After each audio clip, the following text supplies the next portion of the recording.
A forest is a complex ecosystem that plays a crucial part of life on Earth. Forests help maintain biodiversity. They clean the air we breathe and the water we drink. While we may not take enough time in our busy lives to walk through these majestic places, they are important to each and every one of us in our everyday lives. Trees are called the lungs of the planet. They store enormous amounts of carbon dioxide and keep our climate systems balanced by reducing greenhouse gas emissions.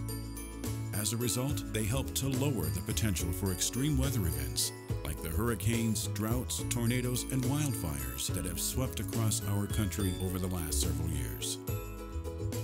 These weather events have serious impacts on our farmers and ranchers, creating significant loss of crop and diminished production of livestock.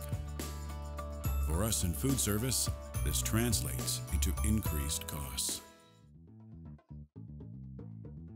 There are many things that you can do in your kitchen to help lower your greenhouse gas emissions by adopting practices that reduce the amount of energy it takes to run your kitchen.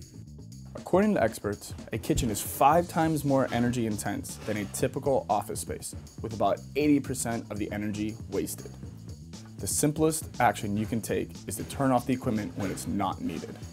So take the 1 million pound challenge and help save enough energy to plant the equivalent of 10,000 trees.